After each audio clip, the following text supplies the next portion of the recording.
के अंदर हिसार के अंदर एक कन्वेंशन थी और त्रिपुरा से एक नेता आए हुए थे, वहाँ वो चर्चा कर रहे थे।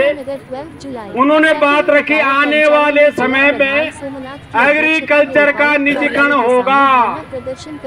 हम बोले यार खेती का भी निजीकरण होया करे, हमारी समझ में नहीं आया ना। अरे खेती का भी निजीकरण, मेरे किले मेरी जमीन कौन लेगा भाई?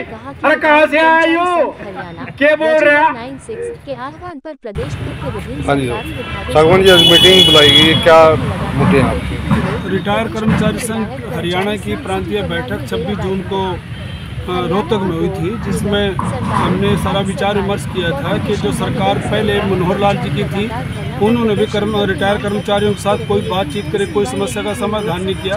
और अब नायब सैनी की सरकार आ गई, मुख्यमंत्री हैं वो, हमने उनको भी पत्र लिखे हैं, लेकिन उन्होंने भी अभी तक मेरे को बातचीत का कोई समय नहीं दिया। इसलिए निर्णय लिया गया था कि 12 जुलाई को पूरे हरियाणा में हम प्रदर्शन करके मुख्यमंत्री को ज्ञापन भेजेंगे। तो आज हम ज्ञापन भेजेंगे। ज्ञापन में हमने मुख्य मांग की है कि कम्यूटेशन की कटौती 15 साल होती है, और जबकि अब ये कैलकुलेट किया गया क्योंकि रेट ऑफ इंटरेस्ट कम हो गया, अब ये 10 साल और 8 महीने में कम्यूटेशन पूरा हो जाता है। तो ये जो फालतू हमारे से पैसा लिया गया ये वापस दिया जाए, और ये केवल पटिशनर को ये सुविधा लाभ न दिया जाए, सभी रिटायर्ड कर्मचारियों के ऊपर ये लागू किया जाए। दूसरा हमने कहा है कि ये जो मेडिकल अलाउंस है ये 3000 रुपये मासिक हम मांग रहे हैं, और सरकार ने घोषणा की है कैशलेस मेडिकल सुविधा की घोषणा की है। हम उसमें कहना चाहते हैं ये कैशलेस घोषणा तो कर दी, इसके लागू कैसे करें? क्योंकि जो प्राइवेट हॉस्पिटल हैं, सरकारी हॉस्पिटल में तो इलाज नहीं,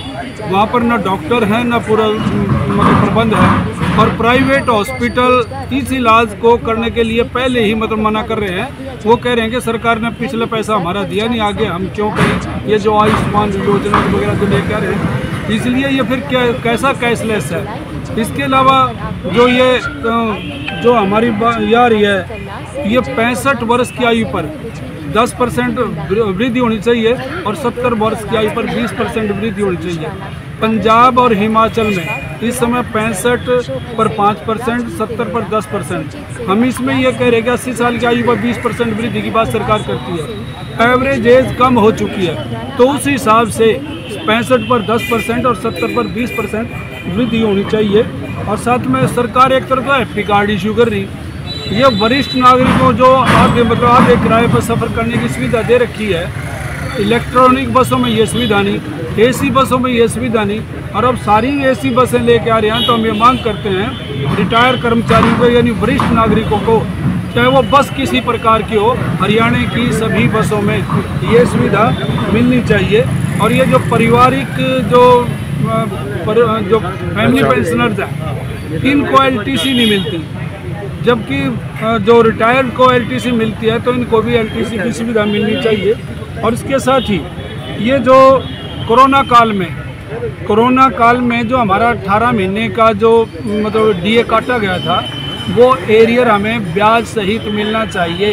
क्योंकि सरकार कहती है हम तरक्की करें, विकास हो रहा है विकास, तो भाई हमारा एरियर दे दो जो आप लोगों ने काट रखा है। इसके अलावा ये जो नई शिक्षा नीति आई, इसको रद्द किया जाए।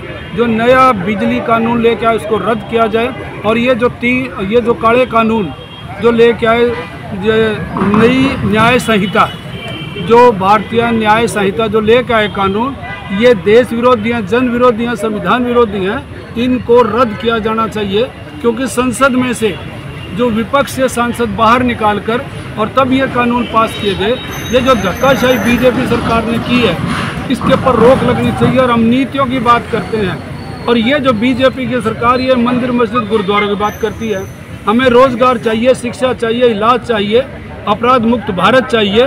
तो ये जुमलेबाजी सरकार नहीं चाहिए। इसलिए या तो सरकार नीतियां बदले, अदरवाइज लोग इस सरकारों को बदल देंगे। इसीलिए हमने रिटायर कर्मचारियों ने पूरे हरियाणा में ये प्रोग्राम लिया है 12 जुलाई का। और इसके बाद 21 अगस्त को करनाल में सीएम सिटी है वो, वहाँ पर हम पूरे स्टेट का मास लेवल का धरना देंगे। यदि सरकार ने फिर भी कोई बात न की तो वहीं से आगामी अनिश्चितकालीन आंदोलन शुरू कर दिया जाएगा।